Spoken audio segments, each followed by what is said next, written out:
S welcome back. ಕನ್ನಡದ ಬಗ್ಗೆ ಕಮಲ್ ವಿವಾದಾತ್ಮಕ ಹೇಳಿಕೆ ವಿಚಾರವಾಗಿ ಮೈಸೂರಿನಲ್ಲಿ ಕನ್ನಡ ಪರ ಸಂಘಟನೆಗಳಿಂದ ಪ್ರತಿಭಟನೆಯನ್ನ ನಡೆಸಲಾಗ್ತಾ ಇದೆ. ಹಳೆ ಜಿಲ್ಲಾಧಿಕಾರಿಗಳ ಕಚೇರಿಯ ಬಳಿ ಪ್ರತಿಭಟನೆಯನ್ನ ನಡೆಸಲಾಗ್ತಾ ಇರುವಂತದ್ದು. ಜಿಲ್ಲಾ ಕರ್ನಾಟಕ ಸೇನೆ ಪಡೆಯ ವತಿಯಿಂದ ಪ್ರತಿಭಟನೆ ನಡೆಸಲಾಗ್ತಾ ಇದೆ.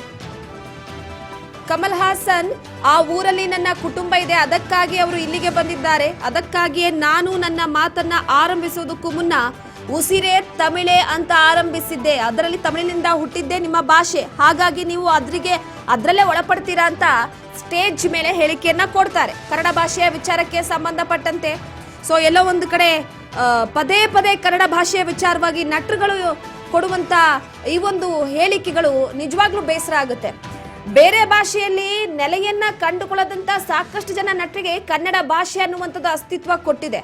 ಕಮಲ್ ಹಾಸನ್ ಅವರು ಕರ್ನಾಟಕದಲ್ಲಿ ಮಾಡಿದಂತ ಕನ್ನಡದ ಅಂದ್ರೆ ಸ್ಯಾಂಡಲ್ವುಡ್ ನಲ್ಲಿ ನಡೆಸಿದಂತ ಸಾಕಷ್ಟು ಸಿನಿಮಾಗಳು ಬಹಳ ಉತ್ತುಂಗ ಮಟ್ಟಕ್ಕೆ ಯಶಸ್ವಿಯಾಗಿದೆ. ಎಲ್ಲವೂ ಕೂಡ ಸೆಂಚುರಿ.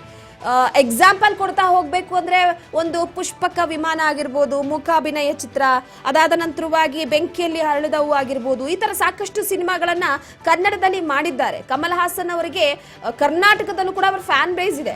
ಈಗ ಸದ್ಯದ ಮಟ್ಟಿಗೆ ಅವ್ರು ನೀಡಿದಂತ ಹೇಳಿಕೆ ಕನ್ನಡಿಗರನ್ನ ಕೆರಳಿಸುವ ರೀತಿ ಮಾಡಿದೆ. ಜಿಲ್ಲಾಧ್ಯಕ್ಷ ತೇಜಸ್ ಲೋಕೇಶ್ ಗೌಡ ನೇತೃತ್ವದಲ್ಲಿ ಪ್ರತಿಭಟನೆಯನ್ನ ನಡೆಸಲಾಗ್ತಾ ಇರುವಂತದ್ದು. ಕಮಲ್ ಹಾಸನ್ ವಿರುದ್ಧ ಧಿಕ್ಕಾರವನ್ನ ಕೂಗಿ ಆಕ್ರೋಶವನ್ನ ವ್ಯಕ್ತಪಡಿಸುತ್ತಿದ್ದಾರೆ. ತಮಿಳಿನಿಂದ ಕನ್ನಡ ಹುಟ್ಟಿದ್ದು ಎನ್ನುವ ವಿವಾದಾತ್ಮಕ ಹೇಳಿಕೆ ವಿಚಾರವಾಗಿ ಕನ್ನಡಕ್ಕೆ ಸಾವಿರಾರು ವರ್ಷಗಳ ಇತಿಹಾಸ ಇದೆ, ತಮಿಳಿನಿಂದ ಕನ್ನಡ ಹುಟ್ಟಿಲ್ಲ. ಕನ್ನಡದಲ್ಲಿ 52 ಅಕ್ಷರಗಳಿವೆ, ತಮಿಳಿನಲ್ಲಿ ಕೇವಲ 18 ಅಕ್ಷರಗಳಿವೆ. ಕನ್ನಡ ತನ್ನದೇ ಆದ ಇತಿಹಾಸವನ್ನ ಹೊಂದಿದೆ ಎನ್ನುವ ಮುಖಾಂತರವಾಗಿ ಆಕ್ರೋಶವನ್ನ ವ್ಯಕ್ತಪಡಿಸಿದ್ದಾರೆ.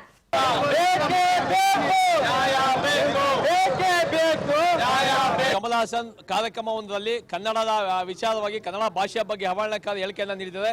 ಅದನ್ನು ಖಂಡಿಸಿ ಇಂದು ಕರ್ನಾಟಕ ಸೇನಾ ಪಡೆ ವತಿಯಿಂದ ಪ್ರತಿಭಟನೆ ಮಾಡ್ತಾ ಇದ್ದೀವಿ. ನಮ್ಮ ಕನ್ನಡ ಭಾಷೆಗೆ 3-4 ವರ್ಷಗಳ ಇತಿಹಾಸ ಇದೆ.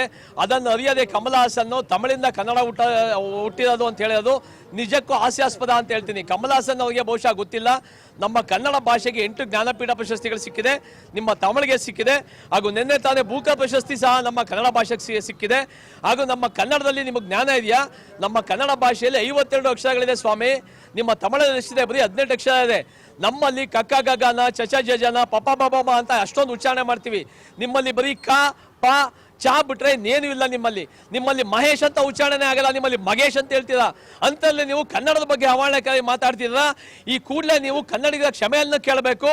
ಇಲ್ಲವಾದ ಪಕ್ಷದಲ್ಲಿ ರಾಜ್ಯಾದ್ಯಂತ ಏನು ಮುಂದಿನ ತಿಂಗಳು ನಿಮ್ಮ ತಗ್ ಲೈಫ್ ಸಿನಿಮಾ ಪ್ರದರ್ಶನ ಇಳಿತಾ ಇದೆ, ಒಂದೇ ಒಂದು ಥಿಯೇಟರ್ಲ್ಲೂ ಸಹ ನಿಮ್ಮ ಸಿನಿಮಾ ಪ್ರದರ್ಶನ ಆಗದಂಗೆ ಕನ್ನಡ ಪರ ಮಾಡ್ತೀವಿ.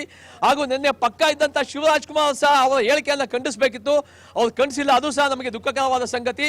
ಈ ಕೂಡಲೇ ಶಿವರಾಜ್ ಕುಮಾರ್ ಆಗಿರ್ಬೋದು, ಹಾಗೂ ನಮ್ಮ ಕನ್ನಡ ಸಿನಿಮಾದಲ್ಲಿರುವಂಥ ಎಲ್ಲ ಚಿತ್ರ ನಟರು ಸಹ ಸೇರಿ ಸಭೆಯನ್ನು ನಡೆಸಿ ಕಮಲ್ ಹಾಸನ್ ಅವರಿಗೆ ಎಚ್ಚರಿಕೆಯನ್ನು ಕೊಟ್ಟು ಅವರ ಕೇಳಿ ಕ್ಷಮೆ ಕೇಳಿಸಬೇಕು. ಇಲ್ಲವಾದ ಪಕ್ಷದಲ್ಲಿ ಕನ್ನಡದಲ್ಲಿ ಅವ್ರನ್ನ ಬ್ಯಾನ್ ಮಾಡ್ತೀವಿ ಅಂತ ಎಚ್ಚರಿಕೆಯನ್ನು ಕೊಡಬೇಕು ಅಂತ